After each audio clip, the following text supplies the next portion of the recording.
Our company in times past grow 100 to 200% in a given year. We purchase everything from $10,000 up to $1 million plus, and we take all the hassle out of purchasing a luxury item. So we launched our knitting kits officially on the Today Show as a must-have holiday gift that year. I think being an entrepreneur and an inventor, you have to be very flexible. Well, you just heard from our guest this evening. We've had a great show. I'm Richard Gearhart. And I'm Elizabeth Gearhart. And we've got more coming up right after this.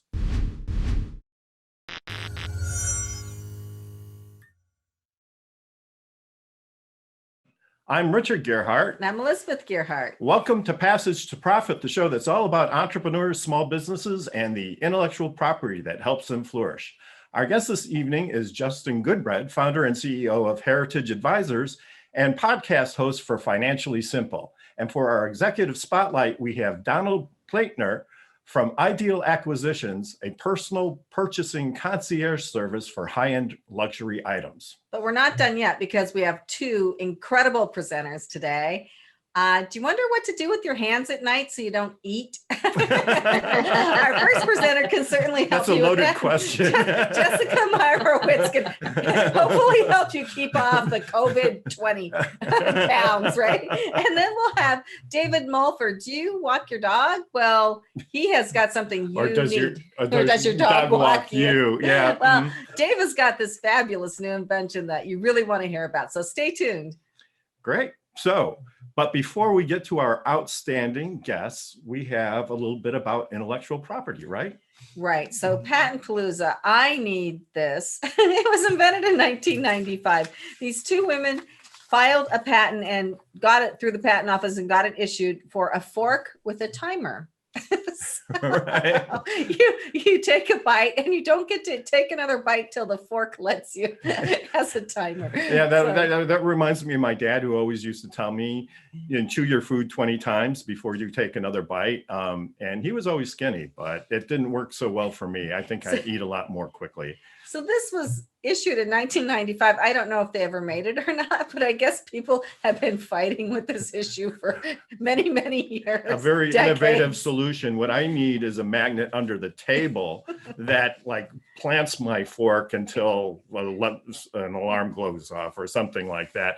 The patent does have an on and off switch. So if you get tired of the timer, you can just skip the whole thing and eat like you normally do. So. Right. So on to the next thing though. This is really interesting. I don't know who it's going to benefit the most, but France just won a big copyright suit against Google. Right. And everybody, when we say the word France, we all think about the French pastries and the French cuisine. This has nothing to do with that. It's really a legal war between Google and the French Association of News Writers, as the rough translation. But in any case, in France and in the EU in general, they passed a law that requires content providers like Google to actually pay the publishers. And so, of course, Google fought this law in the courts and they lost in France. And just in January, Google is now forced to pay the news agencies directly for using their content. And it's based on the number of viewers and the exposure. But I think it's a kind of a fair deal because Google has been getting all the money from the advertisers, and the publishers themselves, the people who have to pay people to go out and gather the news, aren't really getting a lot of money based on this. So that's interesting. So we'll probably go around the world. So lest we be remiss, as a law firm that does patents, trademarks, and copyrights, we found this article online and it was published by U.S. News and World Report. So, and it was Associated Press wire service content. So we just want to give credit where credit is due. Yeah, and I don't know if this is a globally adopted principle, what impact it's going to have on internet news readers.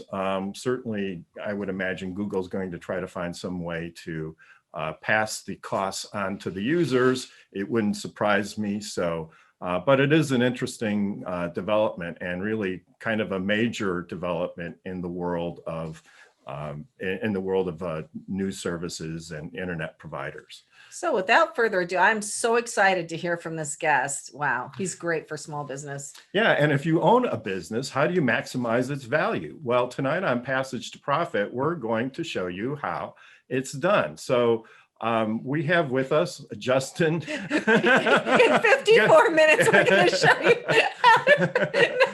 We're going to get some tips from Justin, right? Yeah, well, we have with us Justin Goodbread, and he's going to be talking about how you can double your business's net worth in 3 to 5 years. And so, of course, we all want to hear how that's going to happen. And welcome to the show, Justin.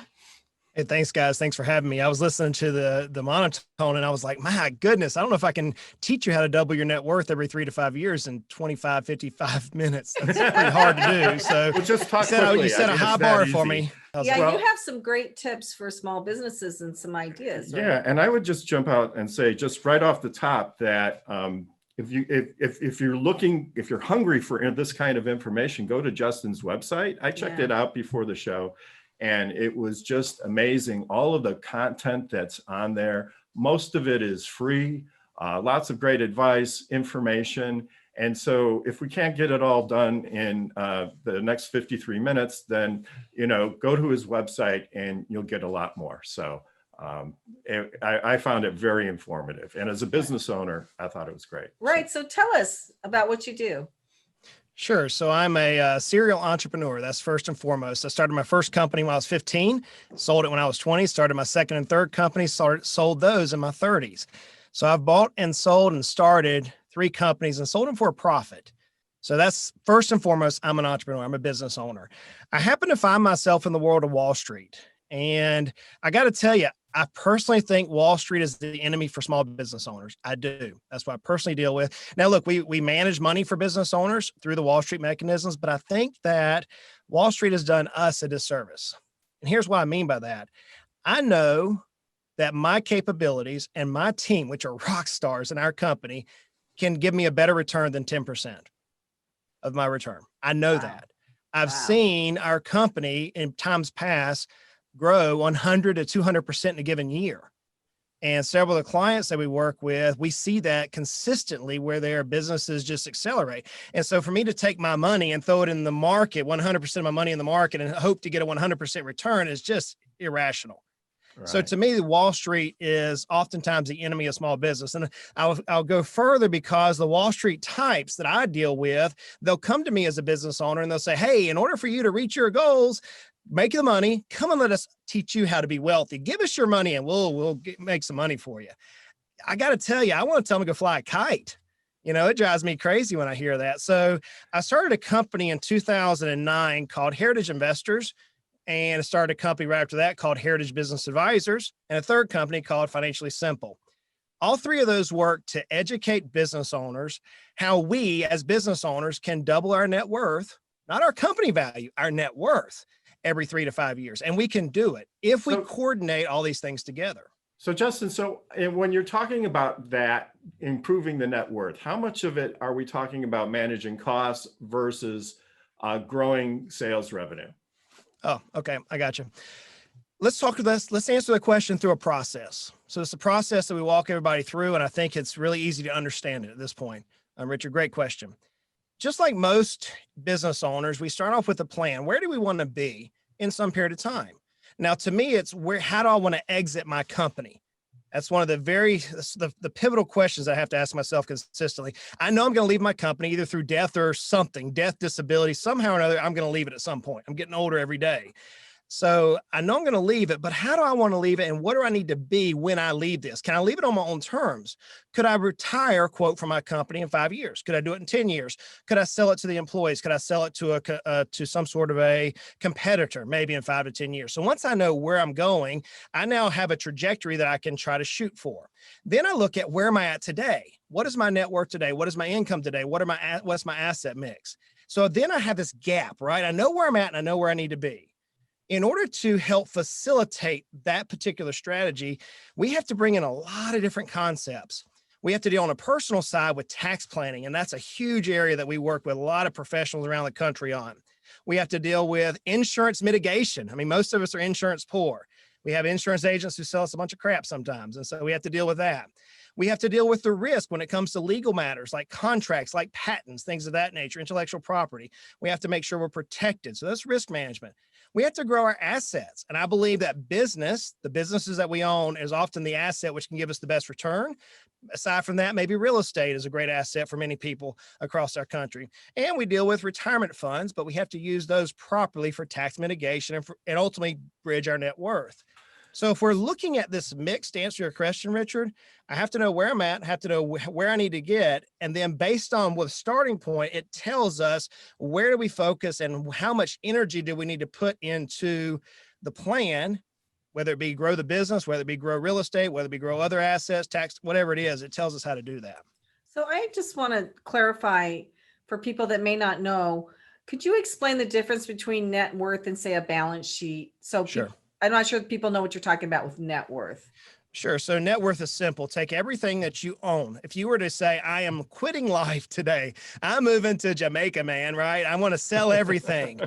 What would you sell it for and how much could you get for it? That's roughly your net worth. If you were to take all your assets that you own, money in the bank, pots and pans in the house, everything, and just put it on the street and say, I'm selling it. That equates to your net worth. So it's really assets minus liabilities. A balance sheet basically gives you a statement on where your business is. It shows your assets minus liabilities of your business. So whenever we get into the balance sheet mechanisms, we often deal with that when it comes to value growth, but it's not really the focus because sometimes we don't move our balance sheet in our business because that's a tangible asset quantification. In other words, we can see it. We know how much money we have in the bank. We know how much inventory we have, whether there's bulldozers or yarn or something like that. We know how much inventory we have. But what we often don't see on the balance sheet is what's called intangible assets. And we'll talk a little bit about that today through our conversation on how we can use intangible assets to actually bolster our company's value. Well, that's really great. So in your experience, do businesses that fail often fail because they don't have the fundamental pieces that you mentioned earlier in terms of insurance and right insurance and all the other stuff that you mentioned? Is that like a large reason for business failure, or is it other things like management? Whenever I've been asked to come in, or our team's been asked to come in and consult with struggling businesses, I can almost draw a common thread through 3 or 4 different areas that cause a business to fail. First of all, hold your mirror up. It's the business owner, hands down. We often want to be everything in our business, right? We want to be the firefighter and the janitor and the CEO, the CFO, and everything else. We are control freaks. So first and foremost, it's oftentimes the business owner that causes the failure. Another reason for failure is because lack of cash, lack of capital. We saw that exasperated last year through COVID. We would often tell our clients to have a significant portion of cash, and they would look at us and say, that seems like too much cash.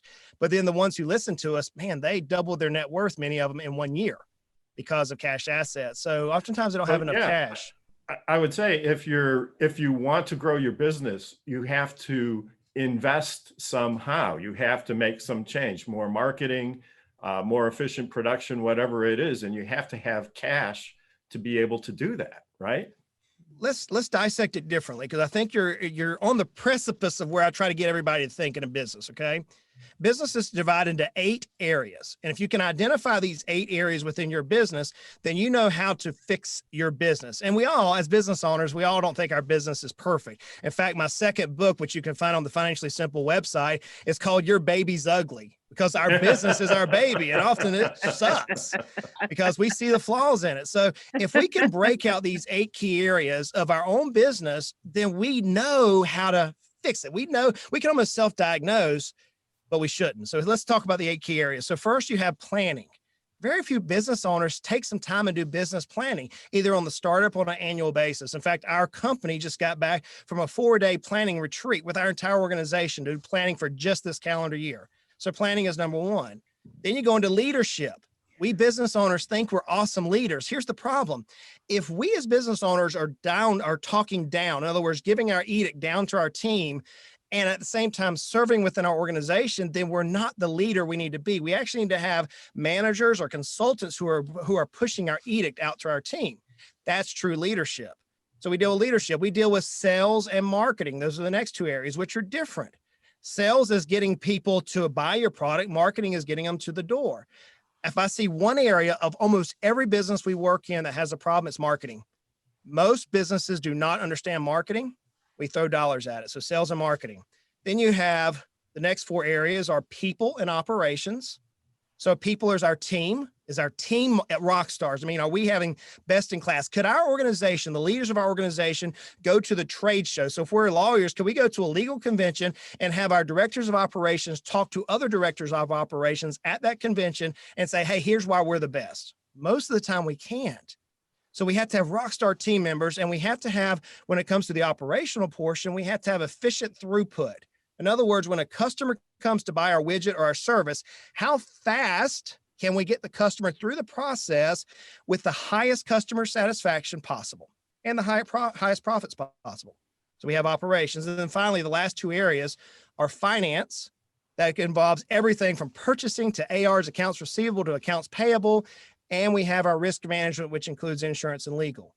So if you took your business and you divide it into those 8 areas: planning, leadership, sales, marketing, people, operations, finance, and legal, and you did an assessment, almost like the old SWOT analysis, strengths, weaknesses, opportunities, and threats, I would almost challenge every listener, whether you're starting a business, whether you're a seasoned business, like a business pro like myself, that you can walk through those 8 areas and say, oh my goodness, here's where I'm weak at. Here's what I'm strong at. Here's what I need to focus some time on. Yeah. That is excellent. And I have to agree with you on marketing. And actually, Gearhart Law probably does more marketing than a lot of other law firms, which has really helped us quite a bit. And Kenya, you're a marketing expert. Do you have any comments? Oh, I just was saying how, I agree with Justin in that, marketing is key. My question would be, what are some tips that you can give to businesses? Because, we help lead people to the water, right? How do you get people to convert? Like what are some tips you would give to business owners on the conversion piece? Yeah, no problem. And are we talking, Kenya, specifically about marketing, or are we talking about conversion in our head thinking process? Which way are we going with this? Well, I think a little bit of both, right? So it's like marketing, like we use that to drive people, to drive interest and awareness of a product or service, right? We have people, we push them to the action phase of the buying cycle. How can businesses then take them from the action phase of that cycle and convert them over into customers? So great question. I know exactly where you're at now. Thank you for that question, Kenya. So the way I would approach that to answer that is start through a process mentally that I walk myself through. And that is, what am I trying to achieve in my business? What is my ultimate sale, so to speak? And that's my first book, by the way. Again, check that out on Financially Simple. What am I trying to achieve? Am I trying to grow my business to sell? Am I trying to do a lifestyle business? Because that's going to dictate how we manage our marketing procedures. So once I know the outcome, and then I know my weaknesses, if I dive specifically into marketing, we got to begin with who is our most profitable target market, our most profitable persona, right? So many business owners never thought about it. We look and we say, oh, I like Fred, or I like Wilma, or I like whoever. I often use the Flintstones because they're my heroes, right? We also talked about Fred and Wilma, and I really like them because they're fun to be with. But when I dive into the metrics, they make the company go broke. I mean, they're not providing they're costing too much time. They're costing too much resources. The production process is way too expensive for Fred and Wilma. So what we have to look at is who is the persona that is giving us the most profitable position, profitability coming in, not only the bottom dollars, but time management, efficiency for production management, et cetera. There's lots of metrics we can dive into. So if we understand our most profitable persona, then we got to understand, well, how do we communicate with them? How do they receive? Are they visual? Are they audible? Are they, there's five or six different ways we can communicate with people. How do they receive it? What do they like to shop? If you try to get a hold of Justin Goodbread and you say, hey, I want to target Justin to be a customer, then you need to know that I like to hunt and fish. I have an awesome tractor that I'm going to spend my weekends on. Every time a Bass Pro Shop comes by the interstate, I'm going to do a right-hand turn to go in there. My wife's going to be beating me over the head saying, dude, can't buy another fishing pole. That's who I am. You're going to know that I love to read books. You're going to know that pizza. Oh, my goodness. I one day had this mission in life to be sponsored by one of the national pizza chains as their spokesperson, right? I want to have a pie-athlon, which is where you like 5 million pizza combinations. If you know that about me, then you know how to speak to me.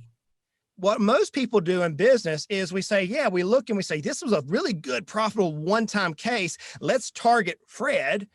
And when targeting Fred, we don't know anything about what made Fred buy from us, why they chose us. Did we come about as a cheap, low cost provider to them, or do they view us as a Nordstrom, a good customer centric type company? So to answer your question, Kenya, you have to always go back to what's the purpose of the company?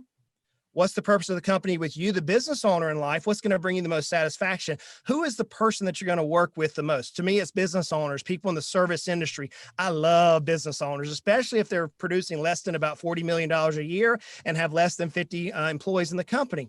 Those are my peeps. If they're in the South and they like to hunt and fish, oh yeah, we're even greater peeps, right? So if you know who people are, then you can target them directly, knowing exactly what you're going to have to say to get them to the door, number one.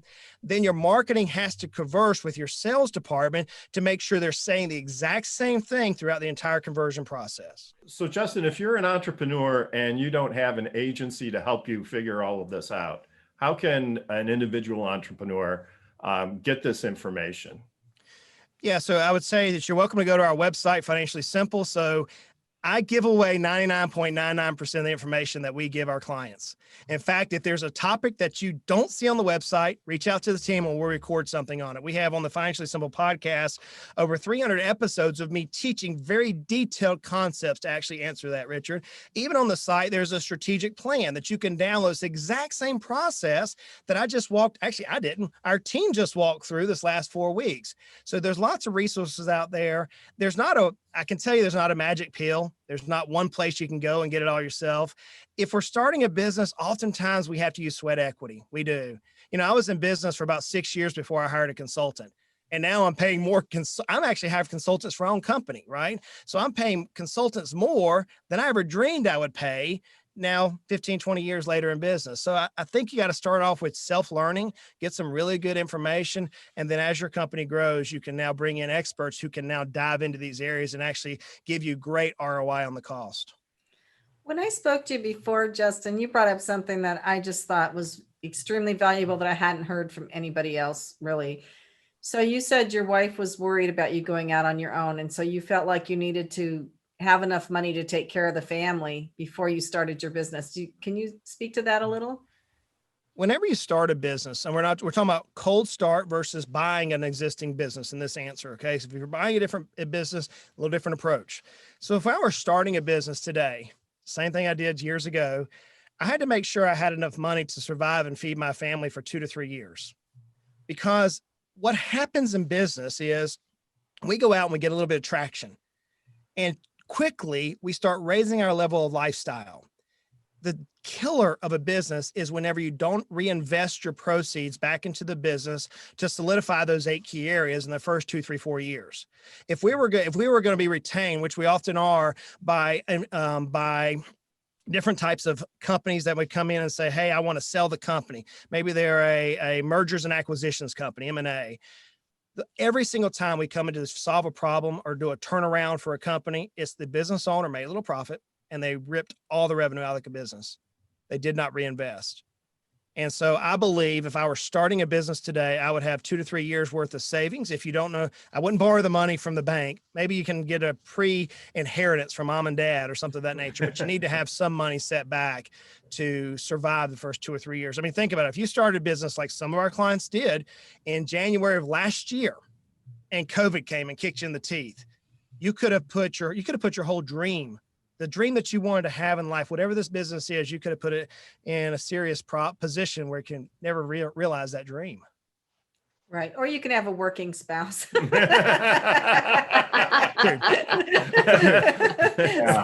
So you have a little bit of leeway there. Great. So I think that's excellent advice. Yeah, I think, that's always the balancing act. I mean, do you recommend people take out second mortgages on their house to finance it? It depends. And that's one of those financial cop-out answers. And I get it, but it really depends. Everybody's in a different situation. Before I ever would launch a business, I would make sure that I understood what my out is. Mm-hmm. What is the exit?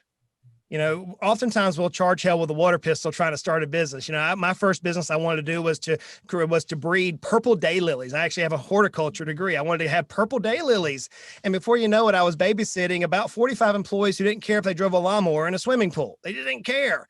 And I lost the passion to grow these purple daylilies. What happens in business though is this. Same thing happened to me. We jump in with this idea we're going to charge hell with a water pistol, and before you know it, a hiccup happens. And now we end up being the firefighter. And here we are 2, 3, 4, 5, 10 years later. And we realize that, hey, I hate my job. I hate this thing. I hate this company. One of the questions that was asked to me here recently was, what is my typical day like? You know, what's my typical day like now, almost 20 years in business? I got to tell you, it's peaceful with low stress, but it didn't happen overnight. What I had to do was systematically build and remove myself from the epicenter of my business. Now, in doing so, my value grew multiplicative in nature. And now I can actually sell my company if I wanted to, right? Because no one wants to go out and buy another job. I mean, if you don't like your job, no one else is going to pay you for it. So by moving myself with this idea that, hey, I have an exit, I know where I want to be. I want to totally be out of my company in 10 years, whatever that number is for you personally. I want to start something, grow it, and leave. If that's your job, if that's what you want to do, then you can mathematically and academically build the steps.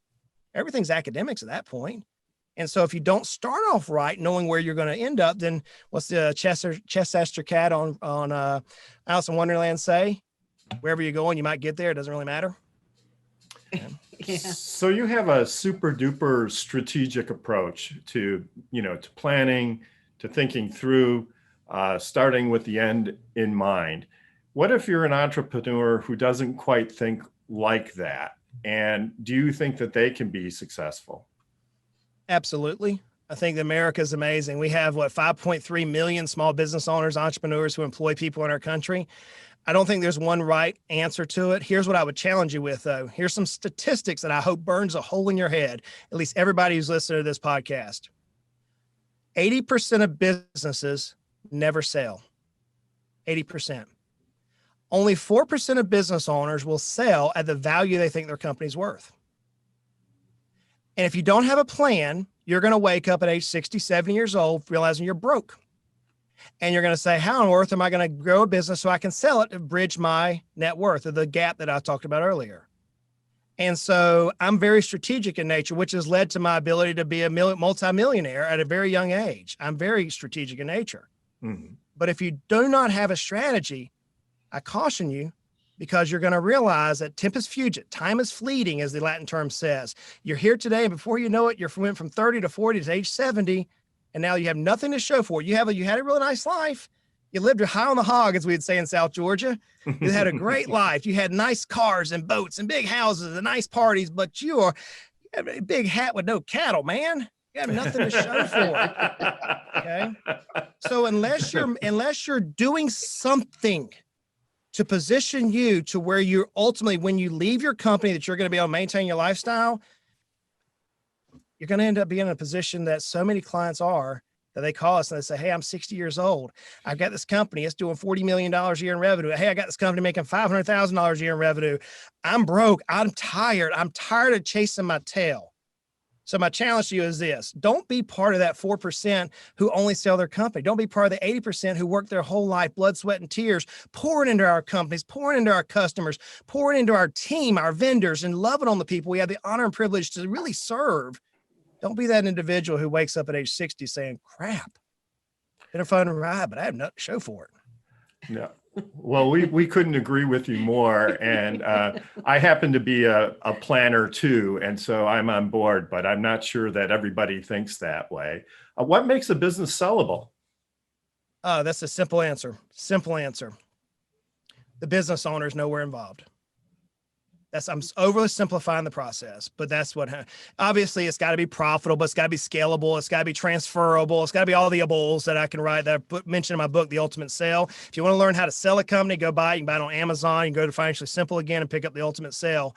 But we identify all that. But if you put it all down to one line, we business owners are control freaks, myself included. We want to control everything.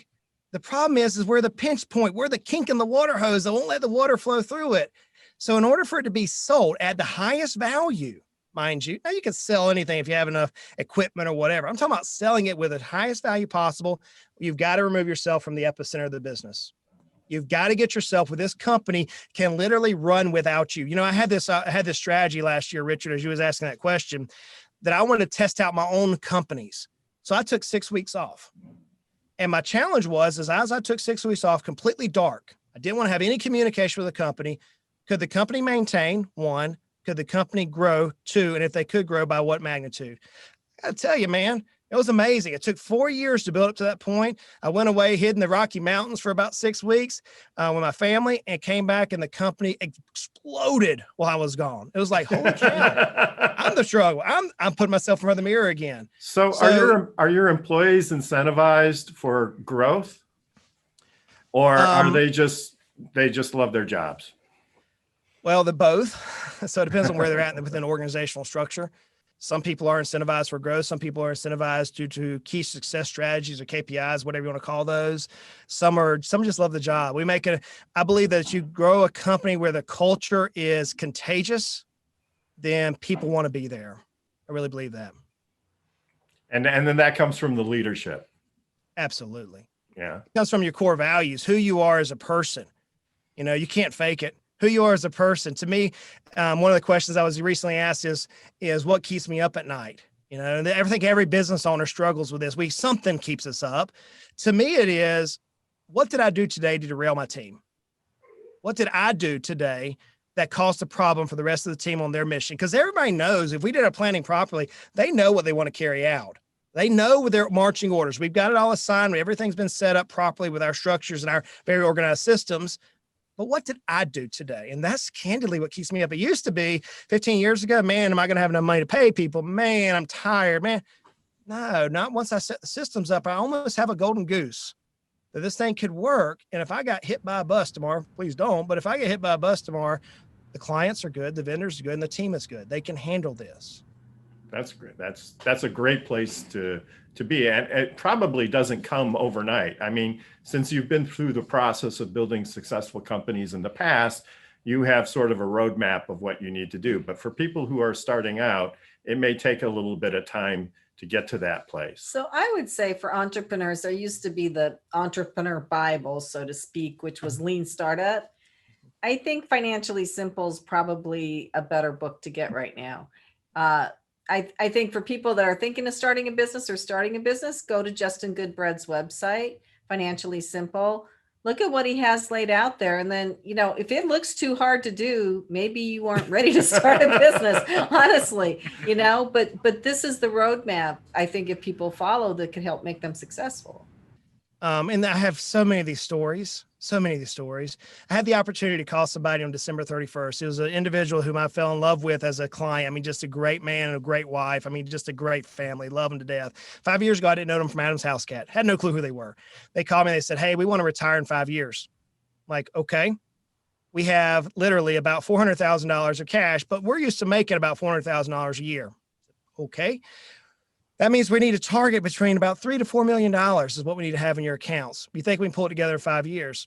We got to look at the numbers, and I said, we can do it, but it's going to hurt. You know, if we keep doing the same thing, the definition of insanity, expecting different results, is not going to work for us. So he said, yeah, we're willing to do this. So they engaged the firm. They engaged our company. We walked them through the financial planning process and the business planning process. The very first piece of advice I gave this individual was fire your office manager. Get rid of him. This wrong person for what we need to accomplish. It was his sister. Okay. His older sister. Right. So I'm sitting here telling you to fire your sister. And he's like, I don't know. He did. Fast forward through years of consulting, years of him being pliable, years of him moving through COVID. On December 31st, I called him. I said, hey, I need you and your bride. Y'all put me on speakerphone. He said, okay, cool. I said, y'all ready for New Year's? Absolutely. I said, let me give you the best year and the best news that we've given thus far to any client. What's that? I need you to sit down, because if I tell you this number, you're going to pass out. He said, okay. Today, you're worth about $5.2 million liquid net worth. When we started this process, you were making roughly about $400,000 and burning every bit of cash out of the company. We restructured your life. We restructured your company. We totally blew it up, put it back together. And today, you can officially retire without selling your company. If you sell your company, you're going to pick up another $3 million, roughly. He was ecstatic. Now, is that the same for every client? No, that's always circumstance where people are stubborn, myself included. But if we have a good coach, somebody who's been down this path before, who can tell us the pitfalls, then we can achieve ultimately what we want to achieve oftentimes. God would not have put it in our heart to achieve something if we could not do it. I firmly believe that within my person. It's just a matter of having the right guide to help us get there. Well, you certainly sound like a great guide, and I'm sure our audience is thrilled to hear about your advice, and we can't encourage them enough to check out your website and your services. It's been great having you on. We have to move to a commercial break, and we'll be right back with Justin Goodbread right after this commercial break. Thank you.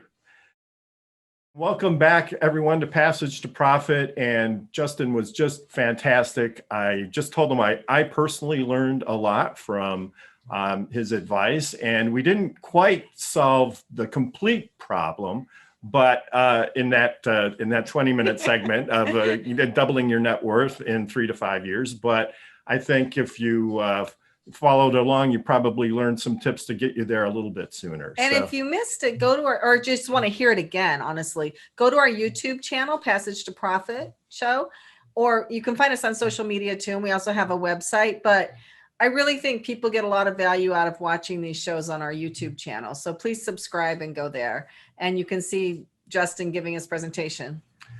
Great. And now for our executive spotlight. If you enjoy sitting in a car dealership for hours haggling with the car salesman, then our next guest may not be for you. On the other hand, if you hate it like I do, then Donald Ploetner, the founder of Ideal Acquisitions, may be your guy. With Donald, you can avoid the hassle and enjoy the results. And in addition, as an executive spotlight, Donald gave a $100 donation to the Rotary Club of New Jersey. Branchville, New Jersey Rotary Club. Rotary Club. And Don, since I'm currently in the market for my third yacht, how can you help me? Thank you very much, Richard and Elizabeth, for having me on tonight. Basically, Ideal Acquisition is a concierge purchasing company that we purchase cars, boats, and planes for people. We purchase everything from $10,000 up to $1 million plus, and we take all the hassle out of purchasing a luxury item. I started this company back in 2014 after my family has been involved with the automotive industry for 75 years. I started at 13 years old at my father's Jeep store as a lot boy, moving cars around and learning the industry from the ground up. He put me on the floor as a salesman at 15 years old, so that was getting out in front of the public at an early age. After college, I went on to work in the family business. We had a dealership up until 2008, and then the meltdown of 2008, we didn't have the dealership anymore.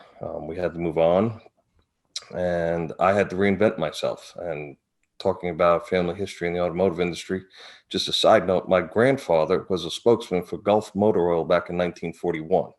So there's actually an ad of him in Life magazine. So it's very interesting. We've been around the whole time. So after I had to go buy a car for myself for the first time in my life, and I went to a dealership to lease it, and I was there for 7+ hours. And I was also there and watching a woman behind me who just purchased a car come back 2 hours later and ask for spare keys. Now, spare keys have been with cars since the 40s or 30s even, and the dealership proceeded to sell her own spare key to her car for $125. And I said, this is insanity. This is the definition of insanity of what's going on. Another friend of mine asked me to go to buy a car with him, and I said I wouldn't do it. And after a week, he convinced me that I would go with him. So we went there and we spent over 6 hours there in the dealership, and he still didn't have a price on a car. And the salespeople are beating the hell out of him. The sales manager's coming over, they're putting the hard sell on him. And I'm watching this whole horse and pony show and saying to myself, this is insane. They had a popcorn machine. So I had popcorn and watched the show. And after time frame, I got bored. They ran out of popcorn. So I said to the general manager, I explained to him, I said, this is how the deal's going to work.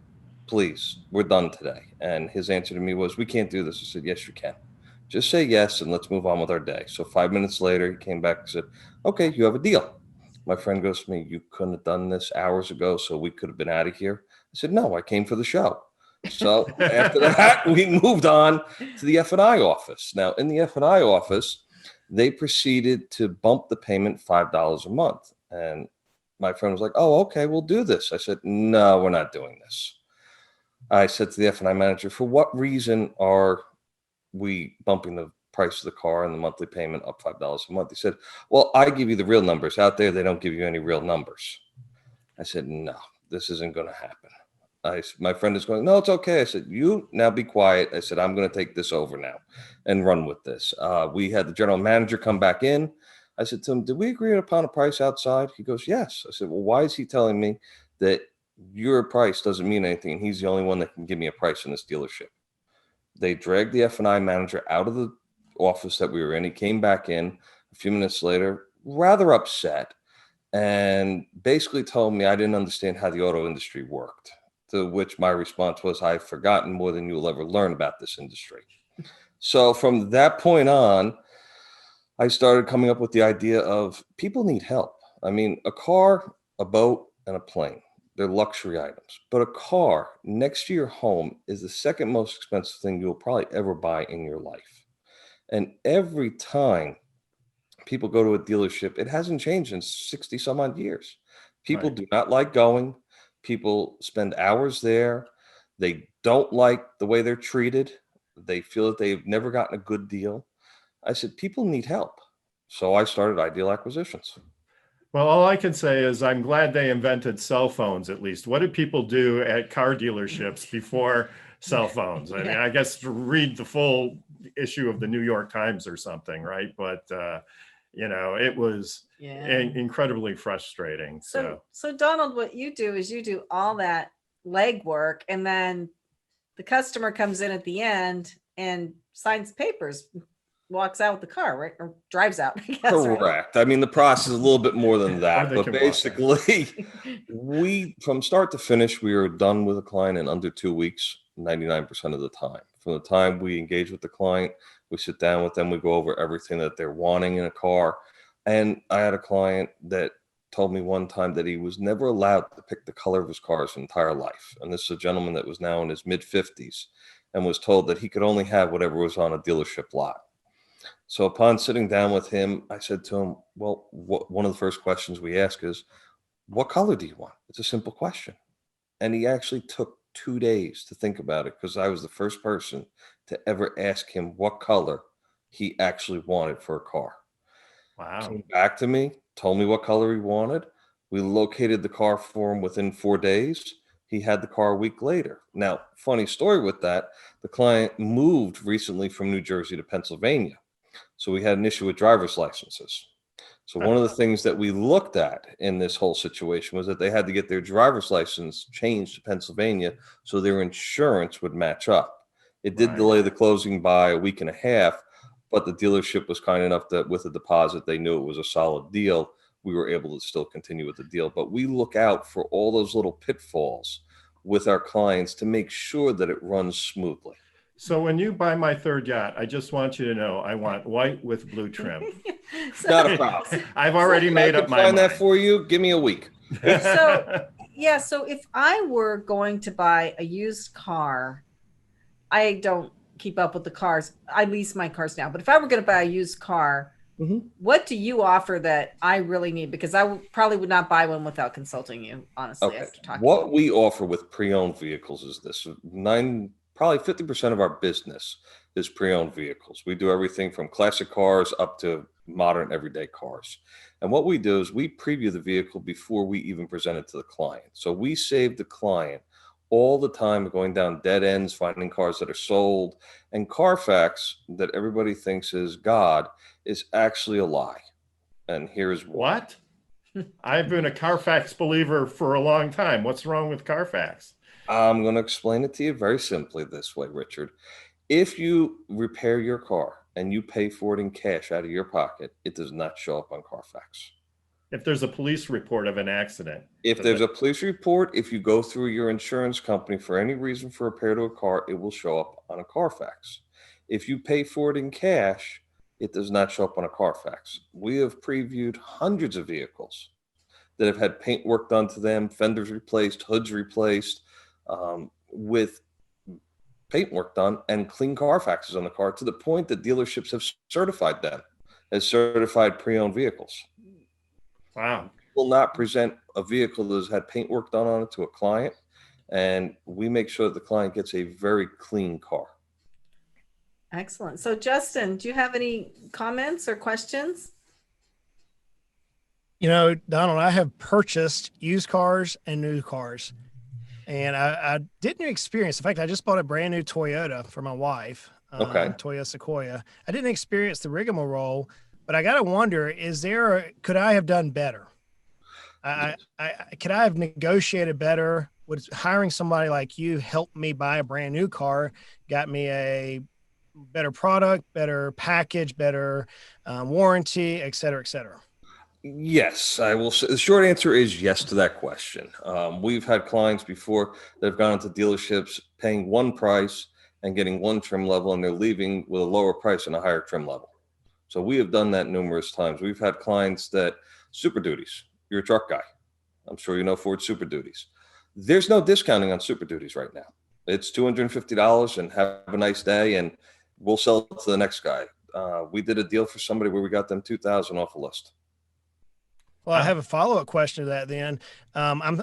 We have a lot of clients, as you know, business owners who are constantly putting tons of miles on their vehicle. For example, I have a Ford F-150. I'm a truck guy, as you just said, right? Four-wheel drive the boat to the lake, pull the tractor, all that fun stuff. But I'm sitting here looking at 60,000 miles on a 1.5-year-old vehicle. And I'm going, man, should I go ahead and sell it right now, knowing the price of used vehicles, or it's just ridiculous? Should I go ahead and sell it and then go replace it with a new vehicle at this point, or should I wait a couple of years? Well, here's the question I have for you. One, do you owe any money on it? No. Okay. Because sometimes if you have high mileage on a vehicle, even with the prices being higher today on pre-owned vehicles, you're winding in still an underwater situation where you're going to have to come up with money to get out of it. If you were looking at it from a perspective of what year's your F-150? 2018? 2019. They redesigned the truck for this year. So it has a whole new interior. It has lie flat seats in it, like you're on an overseas plane. The center console turns into a desk. So there are some upgrades that have been done to the vehicle. To answer the question, if you wanted to upgrade right now, yes, I would say go for it. But here's the problem.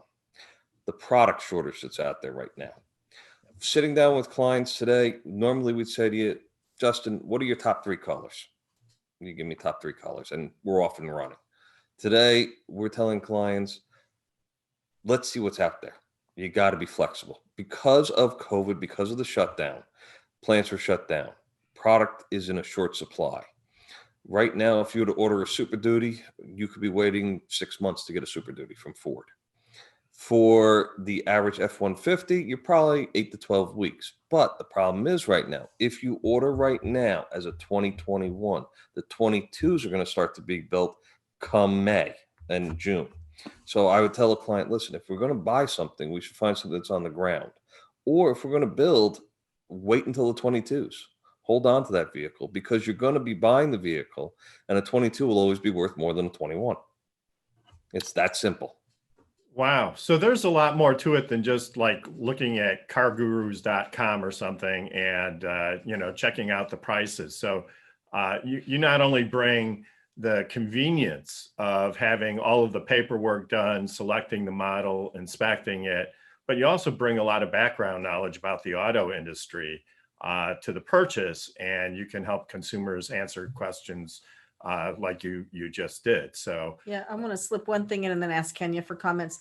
So Donald, when you and I were speaking before, because you're on Fireside, you said that your people will go to all the dealerships in an area. So like we're in New Jersey, there's like a dealership, there's dealership rows here, there, and everywhere, and you will find the car at the dealership, or maybe a dealership that has 2 of your top choices or whatever. So that takes a lot of that driving all over the place, looking for the right dealership out of it too. We have a vast network of dealers that we work with. So we can tap 10 dealers in a very short distance, where an individual would have to go dealership to dealership or make inquiry after inquiry, where we know who has what product usually on the ground. And if they don't have it, we have enough connections that they'll tell us, listen, somebody over here might have the product that you're looking for. Right. So Kenya, Yeah, it's super quick. I just want to talk about women in the car buying experience because I feel like we have a totally different experience when we go into a dealership, and for some reason, people feel like they can take advantage of us. So I wanted to just ask you, what are your thoughts on that? And do you have a lot of women clients that come to you for that specific reason? We have had female clients that have come to us that have experienced that going into dealerships. We had one last year pre-COVID that got the run around by a dealership for a month and a half and refused to go back to the dealership to buy a car and said they were going to switch brands. And we came into the picture, and we are very much, whether we're their advocate, we're everybody's advocate. We're there to speak on your behalf to make sure that you get the best deal possible. I was able to restructure a deal with the same dealership, bring them to a different salesperson who we have a contact with, and they had one of the best experiences of ever buying a car in their life. They said they would never buy a car again without coming through us. And that's what we offer to our clients. We're their advocate. We are also there as a support, because when you're buying a car, you have 10 million things running through your mind. You're thinking, am I getting a good deal? Am I getting the right options? Am I compromising on a color? We don't want you to compromise. We want you to get what you're looking for. We had a client once that wanted a 4 Series BMW stick with a heated steering wheel. Now, that client took us 6 months to locate the car. We made no money in the deal at the end of the day, but we got the client what they wanted. And that's what it's all about. We are there to fulfill your dream and to be your advocate and your support system. And we're there even after the fact. You can call us and I got a question about something. No problem. We're not running away. We're not like a salesperson that's going to forget your name 2 days later. The other nice thing that you and I spoke about before is it's a flat fee for your service. So if Correct. it takes you 6 months, the person doesn't pay for 6 months of your time. They paid you up front. They're done. Correct. That is absolutely true. I mean, we try, as I said to you, we've done deals for clients in as short as 3 hours from start to finish. It's taken us 6 months to do a deal for a client. Once we sign on, we do not abandon the client. We make sure that the client gets taken care of. Now, one big thing that I want to stress here that's very different about Ideal Acquisitions than any other company that's out there today is the fact that most dealers kick back to what is known as auto brokers. Same thing with yacht brokers and jets. We take nothing back. We will not accept anything back from a dealership. Therefore, we are working solely for our clients.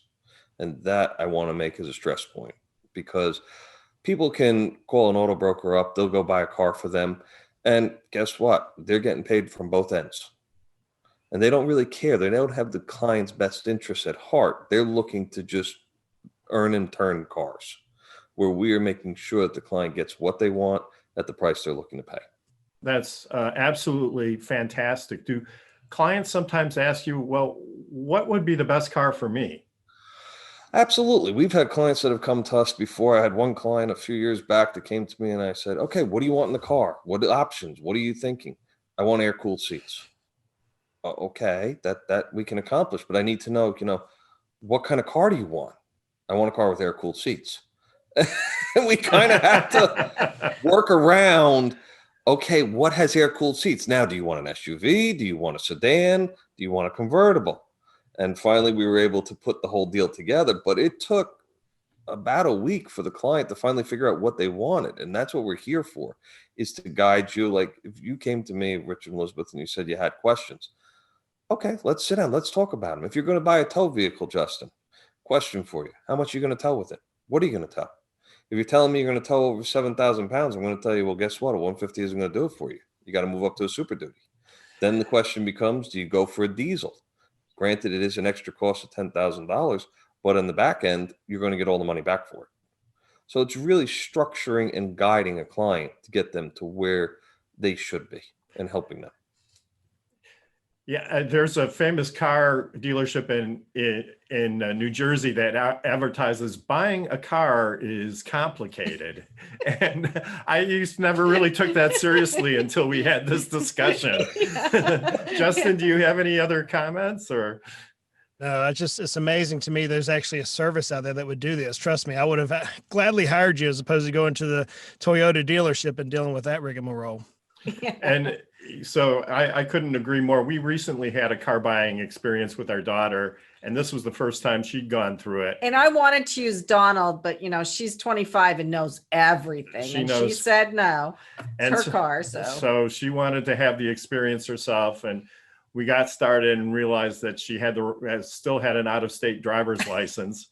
And so we had to go to the driver's license facility to get the new license. And then after waiting around there for a couple of hours, we started on our way out, only to find out that they spelled her name wrong on the driver's license. And so and then we had to go back and do the whole thing again. And he said to me on the way home, he's like, I wish we would have used the car concierge guy, when he would have caught this first thing. So That is, especially for first-time car buyers, it sounds to me like you'd be especially useful. But for anybody who just doesn't want to spend the time doing it, I checked out your website. You said that the average time a person takes to buy a car is 11 hours, and that is, and some of us probably even take longer than that. So that figure has actually gone up, Richard, with COVID this year. The fact that there's such a lack of product out there, knowing where you can get your hands on it now, has turned into a whole different challenge for people. Yeah. And I don't think I would buy a high-end item like a yacht or a plane or even a super high-end car without somebody like you helping me, because I wouldn't know enough. Yep. Right. Absolutely. When I get my third yacht, you're going to be the first guy I call. But one of the things I want to say to you is that we do the upper end, the high end product, but we also do everything in pre-owned vehicles. We do everything from $10,000 on up. So we really try to span the market to help everybody.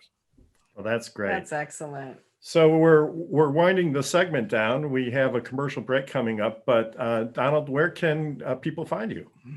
Go to idealacq.com. You'll find our website. We're doing a redesign right now. The new website will be up the end of February, but please come check us out now. And we serve anybody in the country. We can be anywhere within a couple days' notice. We have people spread out across the country. So wherever there is a car, boat, or plane to be bought, we can handle it. If it drives, floats, or flies, call Ideal Acquisitions. Excellent. Thank you very much. It's been wonderful having you, and we'll be right back with more Passage to Profit right after this commercial break. Welcome back, everybody. This is Passage to Profit on WOR 710, the voice of New York. And now it's time for Power Move. Welcome, Kenya. Good to see you again. And tell us what our Power Move is about today.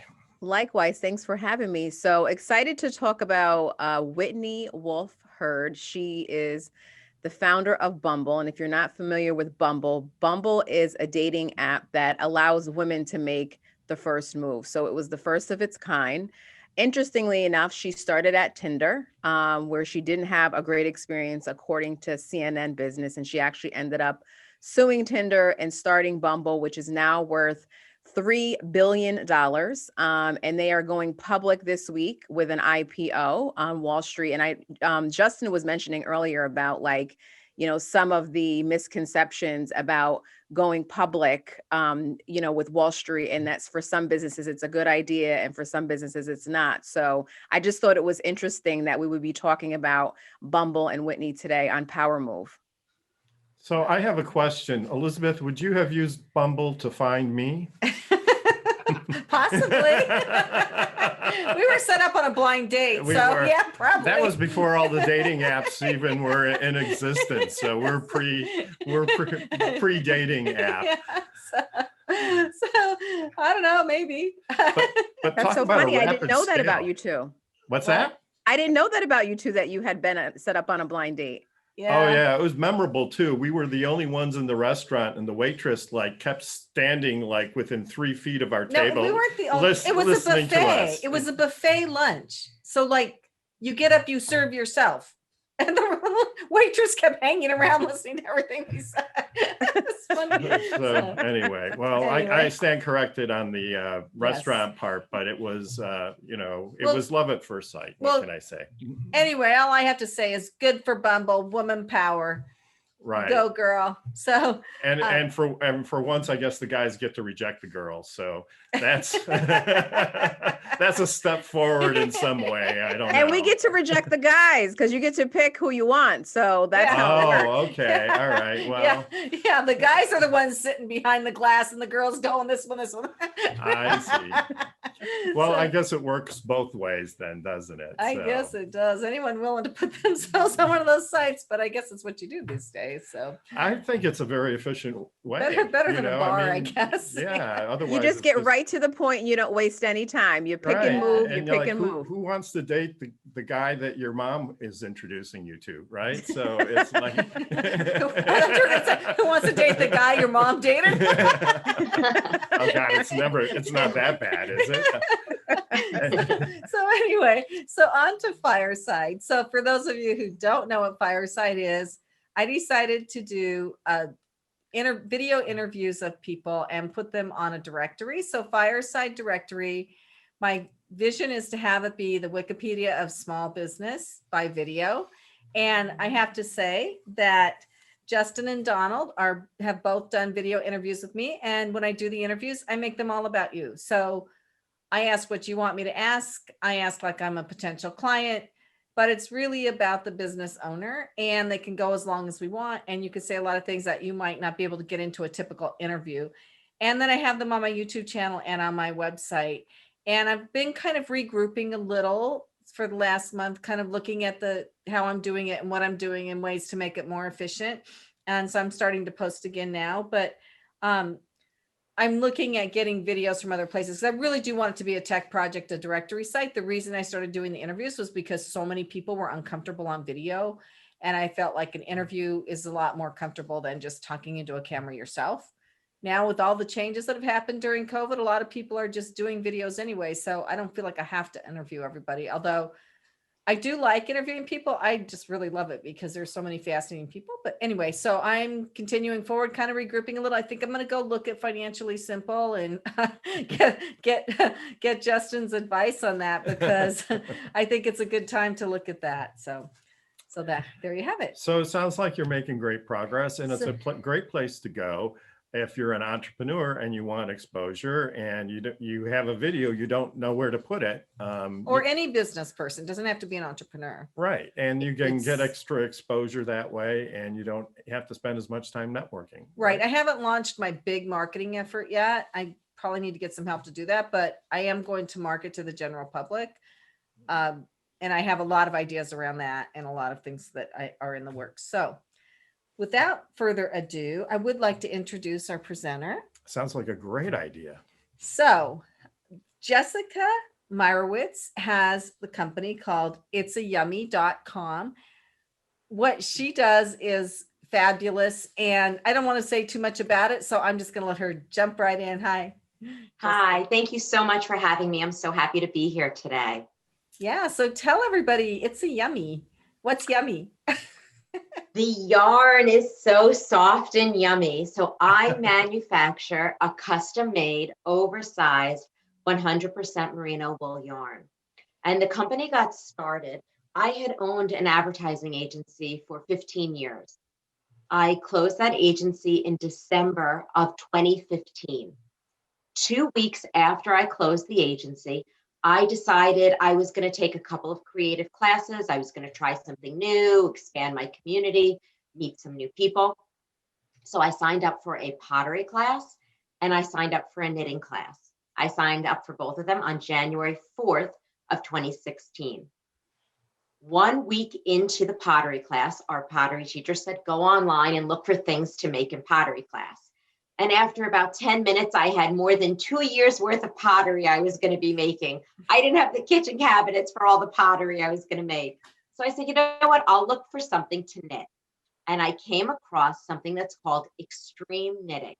And extreme knitting is knitting with very large needles and very large yarn. And I said, oh, I love the look of that. It's so interesting.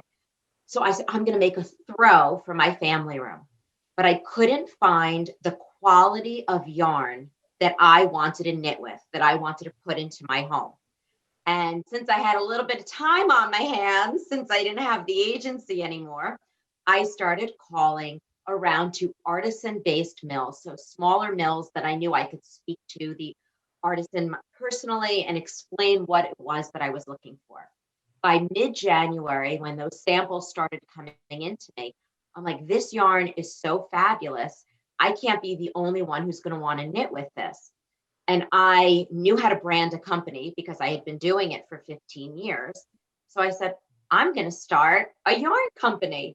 And February 4th, 1 month after I had started the knitting class, I LLC'd myself again. And I called the company It's a Yummy because the yarn is so soft and yummy. And when I would call up the mills, I would say, don't send me a sample unless you touch that yarn and say, oh, that is yummy. That's where the name came from. And then I spent the next couple of months going to sheep farms all over the Hudson Valley and really learning everything that I could about sheep and yarn and wool and immersing myself in that community and that culture. By the summertime, I had my mill picked out. I had a good base of product knowledge, and I started writing samples, started writing my patterns for my products. I launched October 23rd of 2016 on Facebook. And I had never even been on Facebook before, but I had launched on Facebook because I really needed to touch every order because it was just me. I would be knitting all of the products. So I launched with 3 products and 13 colors. But there was such demand immediately. I felt very lucky that I said, how am I going to knit all of this? I knew that I needed more knitters. And knitting is an art form. And I couldn't go to somebody who had been an existing knitter because I was producing a finished product. So I needed consistency. And like any art form, everybody's hand is a little bit different. So I needed to teach people to knit so that way they could help me produce the products. I needed to teach them to knit just like I did. So I taught moms in my town all over Chappaqua, New York, how to knit so they could help me knit the products. And by February of 2017, a year after I had LLC'd myself, I had my knitting force in place and I was ready to introduce more colors and more patterns. And we did that. And by November of 2017, I launched my .com, my internet operation. We were ready to go that direction. So my website launched and we had at that point probably over 20 products and over 40 colors. And I was selling the yarn, I was selling the finished products, I was selling the knitting tools, and I had a blurb on the website that said knitting kits coming soon. And I was lucky enough that the Monday before Thanksgiving, I was able to have a conversation and get my product onto the Today Show. So we launched our knitting kits officially on the Today Show as a must-have holiday gift that year. And that really changed the trajectory of our company. And as a result of that, people started interviewing me because here I had reinvented myself in a creative field. And people would say, how are you knitting all of these products? And I would say, well, I'm not. I've taught all of these moms in my town to knit. And that sort of became a story unto itself, a cottage industry that was being created in Chappaqua. So people would then say to me, can you teach me to knit? I would love to learn to knit. And I'm like, well, I'm not really a knitting teacher. I guess I could try it though. I did teach all of these moms to knit and I guess I could. So I launched a class in the New York area and I was calling it A Skill in a Scarf in an Hour. I would teach you to knit with my yarn and my needles. And in an hour you would learn and you would have made a scarf. And I just really loved the teaching aspect of it. So I started doing it more and more. And I was lucky enough that I started being approached by the top spas, destination spas and resorts all around the country. And they asked me if I would come out and teach their guests to knit. So they would bring me out there and I started teaching more and more. And then corporations started calling me and saying, hey, will you come in and teach our team to knit? It's so mindful, it's so meditative, and it's a great team building experience. So I was at this point, my yarn company was really taking off. We had over 50 colors, over 50 products. I mean, it was really blossoming. And I loved the teaching. And I was traveling all over the country, teaching businesses, business executives, people coming to spas, hotels, all over the place, teaching everybody to knit. And everything was going along swimmingly well. And then COVID hit. Oh, no. Yeah. So I had all of these workshops that I was going to be teaching. And I said, well, what can I do? And I honestly, I never even heard of Zoom before COVID. I didn't even know Zoom existed. But I started hearing about it in the first few weeks of COVID. And I said, I bet I can transfer my in-person classes to Zoom and start teaching virtually. And I was lucky enough that the classes really took off. We ended up getting written about in Parade magazine and the Washington Post, and we started getting a lot of press for these virtual classes, and it was fabulous. I really loved it. The classes really started to bloom, and as an entrepreneur, what it's given me is a way to touch even more consumers around the country than I was even before, and it's given me another route of scalability. I can now scale through Zoom, and I will keep Zoom as part, even after COVID is done, as part of my tools that I have and ways of reaching my customers. It's been, I've been lucky enough to be able to pivot this portion of my business that way. That's great, Jessica. Thanks so much for sharing the nitty gritty of your business. And we enjoy hearing about it. It's really interesting to hear about how you've scaled your business, because this is really, there's no machines, right? It's one person at a time to build the products. And so that's very impressive. How do you keep everybody organized with, and how many people do you have knitting for you now? So what I do is I rotate through my knitters. So it really is something that I wanted to make sure that they can do when it worked for them.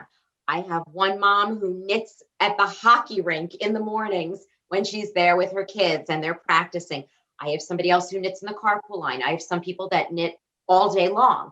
I really wanted it to work within their schedule. I wanted them to find a love of knitting, and then also something that they can do to help their families or help themselves and find an enjoyment that way. So I go through my Rolodex of knitters and I try to spread it around. I have certain people that like to do certain items more than others. And I will say to somebody, can you do this? I need this in a day. I need this in a week, whatever it is. And if they say no, it's totally fine. I go on to the next person. And we have a really good system in place. And until at this point, I still have my same knitters that I started with. And until they tell me that they can't knit anymore or their plate's full, I, at this point, am not bringing on any new knitters because I want to keep my core staff happy and knitting as much as they want to be knitting. That's great. So I want to move back to something you said. Sure. You keep saying that you were lucky. I don't think it's so much luck, honestly, but how did you actually get on the Today Show? Like, what were the steps that you took to get yourself on the Today Show? It was through help. People stepped in and helped and showed them my website and my products. And I will not use the word lucky. I'll take lucky out of that. But I was fortunate enough that because of my background, because of having my advertising agency for so many years and having so many connections that way, that, you know, I believe a core of many businesses or all businesses is relationships. Your relationships with your employees, your relationships with your coworkers, your relationships with your customers, and your relationships with your peers. And if you foster all of that, you never know when somebody remembers that and comes back and helps you one day. So Justin, do you have any thoughts? Yeah, I'm amazed at your business, Jessica. That's pretty amazing. Just the way that you've prevailed through some adversity, even with what we dealt with this last year. As I'm looking, remember from what we were talking about, I'm always looking to the future. And I heard you say I a lot, especially on the coaching and things of that nature. Do you have any plans in your future to take your Zoom meetings, maybe move them to an online digital course, maybe a webinar process, so that now you can remove yourself, maybe not 100%. You may end up having like a monthly Coach with Jessica type thing that they pay you for your time. Any thoughts around that? Yes, it's so interesting. When you were talking earlier, it really resonated with me. When you said that the owner has to sort of remove themselves, because that's a really important part. And that has always been on my radar, especially because of when I had my advertising business, because when it came time to leave that, I realized I was the business. Even though there was profitability and there was accounts in place and all of that, it came down to going back to what I said before, my relationships. And that was really something I've always been aware of. But it's tough because when you're starting a company, you are the product, and the product is something and you're something, and you both need each other to propel, to build the business. But I did learn from my first go around as an entrepreneur that you do need that safety net in place. You do need to think, well, how can I sort of step aside, or what do I have in place? So before COVID was hitting, I was actually training people to be able to teach, because the product, which stands on its own, I had that aspect of it, and I went into the business with that thought process. But when the classes really started to take off, and it put me again front and center, I did know that I needed that in place. So I was training people, and it's a certain personality to be able to lead a class and to have it, because it's an entertainment aspect. It's not just coming in to learn a skill. You're entertaining somebody for an hour, so they have to feel like they're getting something out of it. You have to be dynamic. It's a certain personality. So I was working with people to get moving more in that direction, and eventually it will be something more where maybe there would be some master classes and some other classes, and going more in that direction. So yes, when you were talking about it earlier, I'm like, oh boy, do I know that. Yes. Excellent. Here's So some food for thought, just something you might want to consider. My wife, she loves watching cooking shows, right? She watches these beautiful women and family farms out in the country of nowhere, and she like literally watches them step by step on how they make these amazing masterpieces. Now, they never look exactly the same, but nonetheless, she's able to learn from them. Now her dinners are really, really good. In fact, my belly's showing it a little bit, right? Whenever you hire people, though, it gets expensive, and it causes one of your number one drivers of your loss in your company, because of the training of other people. If you could use technology, just as a challenge, if you could use technology, create it into a course that has your personality, which the business needs, and then you pull it together. Maybe it's once a month, maybe it's once every other week, where you get everybody together and you show them that one little loop, that special loop that you have. Now you're avoiding the number one cost in a business with training other coaches. So just challenge a little bit on that, chew on it. I'm not saying you have to do it, obviously, but it's something that we would also try to, how do we grow without bringing more people in? Yeah, I was actually just going to piggyback off of Justin, because I was sitting here and thinking about, knitting, and like, it's really like therapeutic. I remember being a kid and, making those little pot holders, and how therapeutic it was. Right. So I think there's definitely a connection between knitting and mastering mindfulness. And I just was curious. I saw on your website that you have those do-it-yourself kits. And is there I guess a content version of that, audibly or video, that comes with that? Because I was just thinking about what Justin was saying and how you might be able to scale with a combo of the do-it-yourself kit and the content connection. Yes, it's interesting that you say that, because we do. So with the starter kit, that's how the skill in a scarf came in, because the do-it-yourself mini scarf kit is the one, and we have lessons for that. We also have videos for everything, so people can do it at home. They can follow the video. They can go faster, slower, and repeat it as often as they'd like. So we do have those elements. And because of COVID and the extra time that we've had and the more technology that we've been able to use, we are now perfecting all of that. And so we've had bits of it before, and now we have a fuller library. So yes, totally agree with you. And the workshops that I do teach are called Yummy Mindful Knitting Workshops. So definitely right there with you with the mindfulness. And you forgot to bring up again one of the biggest advantages, which is if you're knitting, you're not eating, right? So next That time you're is on, we'd like you to bring some statistics about how your customers have lost weight, because I think that's a great advantage of your system. Yes. So Yes. anyway, it's absolutely been fantastic having you on the show, and what a thank great you. project. And And yeah, we're out of time for this segment, but if you're listening, don't go away, because we have another really great product coming up. I'm excited about this. I saw a video of it. It's brand new on the market. And if you've missed the show or want to hear or see what has gone on, we have had just fabulous people talking on this show today with things that you need to know in this millennium. And so you can find us on YouTube at Passage to Profit Show, or you can see us on social media. We also have a website, and our podcast will come out on iHeart and all the other podcast platforms. If you're hearing the show and you want to listen to it again, go to our podcast. Right. And if you want to be on the show, just let us know. PassageToProfitShow@gmail.com. Anyway, we'll be right back after this message. You are listening to Passage to Profit, the show all about inventors and entrepreneurs and business with Richard and Elizabeth Gearhart. And we'll be right back. Well, welcome back, listeners. You are listening to Passage to Profit, the Inventor Show on WOR 710, the voice of New York. And we are on to our final presentation today. We've had fabulous presentations so far. Outstanding. This has been an awesome show. And this next presentation is by Dave Mulford. He is a client of the firm. He had one invention and he was selling it, and he decided to repurpose it and make another invention for doggies. Everybody loves their dogs, right? So I'm going to let him explain it. Welcome, Dave. Thanks so much.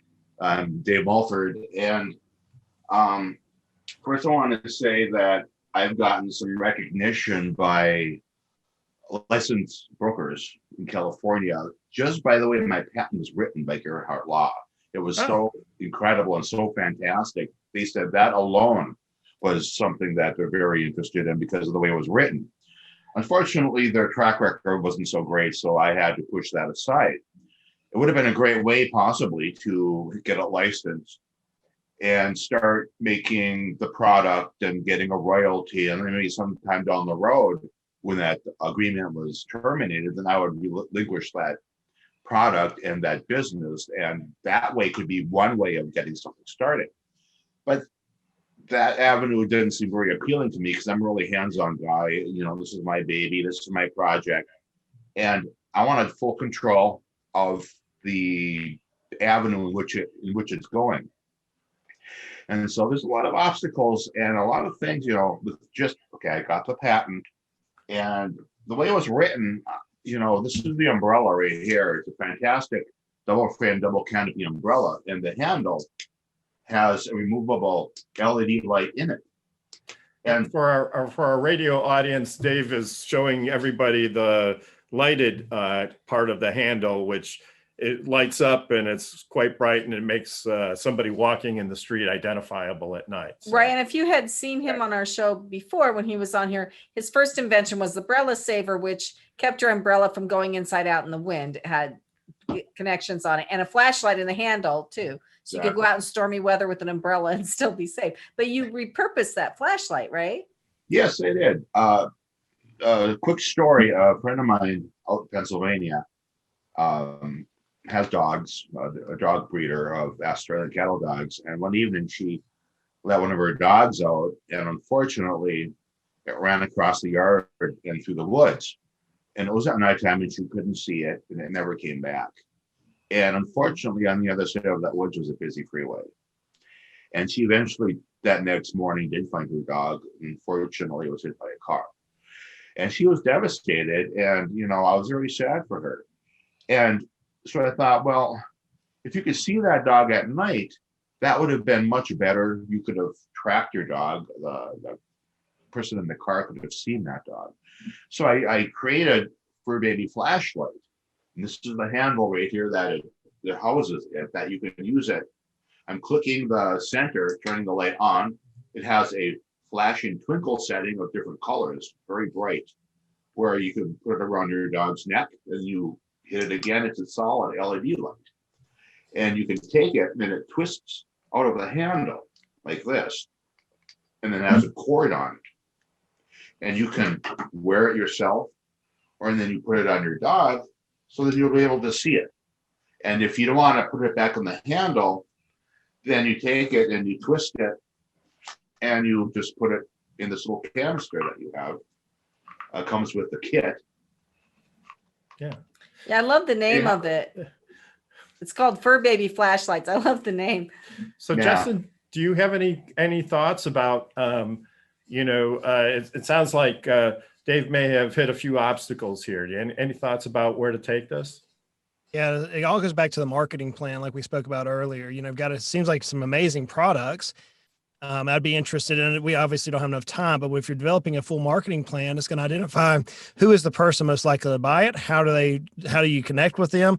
Who are they shopping through, et cetera? And if you have the marketing plan, now you're able to pitch your marketing plan to perhaps investors who are willing to come behind you and invest in that marketing plan to get that product to your potential customers. So I would be interested to see that if we were working together. And that's right about the point that I'm at right now. I did send a sample down to a packaging company, and they asked me, well, how many do you need? I said, oh, I can afford maybe 5,000. And he laughed at me and said, well, we usually do like 500,000, maybe $1 million. I'm like, oh, okay. So then, I think being an entrepreneur and an inventor, you have to be very flexible, and and when something comes that doesn't quite work out, then you can shift gears and find something that does work. So what I did is I just, this is a sample where I just I'm holding up a sample where you print this off and just put it in a plastic baggie, and then there you go, packaged. Or I have a little box I can stick it in, and I can mail it out, from my online store, furbabyflashlights.com, and there you go. So there's always a way, and there's always a way to keep yourself moving forward. And I like a lot of stuff that you said, Justin. I have like a whole page of notes that I took. Go to the website. Exactly. It's great. And I was just talking to a colleague. I'm a sign language interpreter by trade, so I do interpreting. And I was at New York at a government job, and my colleague there has an invention that's kind of in the infancy processing of everything. Still in the drawing, the CAD drawings and this, that, and the other, and trying to get a patent and stuff. And she has a daughter who is very connected to TikTok.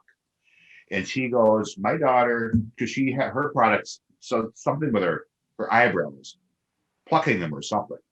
They made like a 30-second video of her plucking her eyebrows.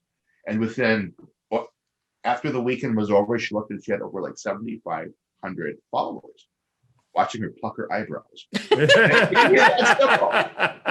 And so I think using social media is key on getting it out there, getting your product seen.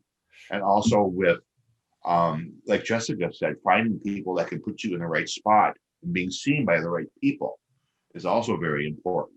But, then you got to be very careful who those people are to make sure that they're legitimate and they're just not out to get your money.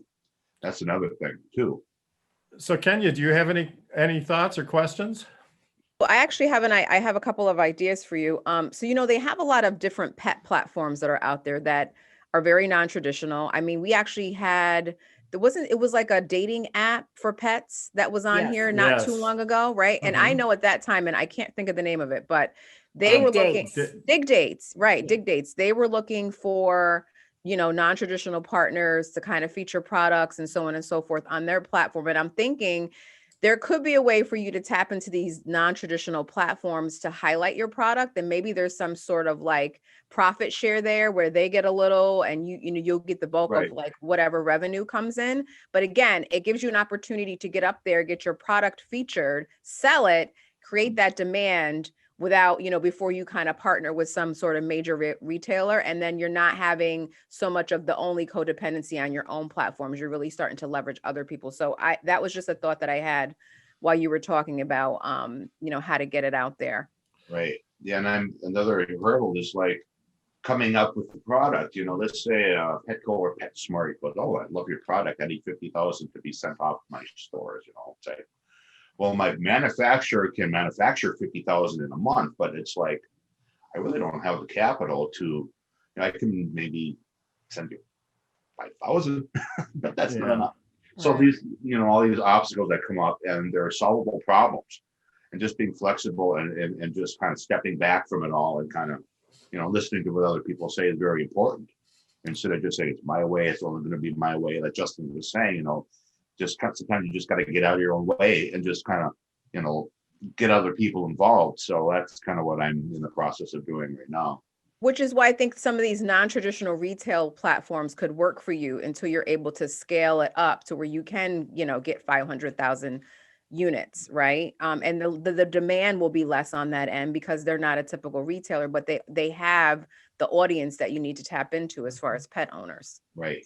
And it's not only just for the pet as well. It works great on you as well when you're walking down the path, or walking down the street and it's dark. I tested it, and it's about a 4-foot radius in front of you that's illuminated. And it keeps you safe at night. It keeps your pet safe at night. You can track them if they run off, if they have it on them and stuff like that. So it's a great product, and I feel very good about it. And I'm looking forward to this whole process, meeting different people, getting it out there, and very excited for it. You're the quintessent inventor, David. So thank you very much. Unfortunately, we have to wind things down. Where can people find more about the Fur Baby Light? They can go to my website, Fur Babies Flashlight, FURBABY FLASHLIGHTS, FurBabyFlashlights.com. Excellent. So you are listening to Passage to Profit, the Inventor Show on WOR 710 with Richard and Elizabeth Gearhart, our special guest, Justin Goodbread, and we will be right back. So, fantastic show, wasn't it? Excellent. Yes. So before we sign off, Justin, do you have any final words of wisdom for our audience? And Richard, you and Elizabeth, thank you guys for having me on the show. Just an honor and always a privilege to be able to just try to help America's business owners. I often say I will bet on the American entrepreneur every single day of the week. COVID has nothing on us. I mean, we're going to charge hell with a water pistol, make it happen. That's who we are. My challenge to us is this: get out of our own way. Oftentimes we are control freaks. We heard it just recently. We're control freaks. We want to run our business because candidly, it is our baby. It is our baby. But only when we get out of the way of ourselves do we realize our baby is not as pretty as it might seem, and we need to improve a little bit. So go out and try to find that excellent coach, somebody who sees your vision and can hold you accountable. I can't think of one professional athlete who doesn't have a coach. I can't think of one top executive who doesn't have a coach. And yet we business owners, man, we try to go at it alone.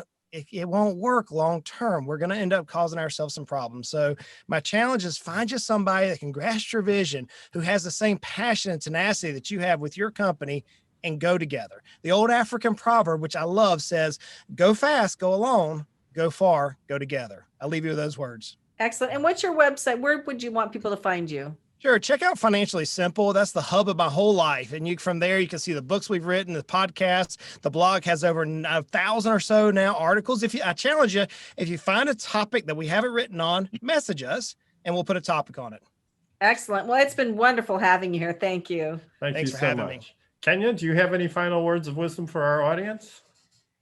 I don't know about words of wisdom, but I definitely think this was an amazing conversation. I was wondering, Jessica, if Jessica did not have a patent on her yummy, you might think of getting a patent, right? And I know somebody who you could talk to. He happens to be the owner of Gearhart Law. You should definitely talk to Richard if you don't have a patent, because I think what you have is unique in the marketplace. And if you can patent it and own that, that's amazing. I love what you're doing in this space. Donald, when it's time for me to get my green Bentley convertible, I will be hitting you up. Not a problem. Right now I have a green Camry, so I have a little ways to go, but when the time comes, you're my guy. I think what you're doing in this space is amazing. And David, I love the light, especially for for the dogs and pets, right? We love them. We want to make sure we know where they are. And I definitely think you have an amazing invention, and I see it in every PetSmart across the country. And Justin, it was super nice having you on today. You're so knowledgeable. You shared a lot of gems and jewels, and I think I need to be connecting with you because my husband and I have started this home improvement business, which we're kind of flying by the seat of our pants. So we should definitely be talking to you. And just thanks again to you and Richard, Elizabeth, for having me on here and, you know, having me be a part of this. It's been So great. excellent. So I'm going to recap everybody's websites real quick. So just very quickly, Justin Goodbread, financial advisor, but the way he does it really helps you be successful. Financiallysimple.com. Donald Ploetner, car concierge. He helps you find the right car, yacht, airplane, whatever moves for you. www.idealacq.com.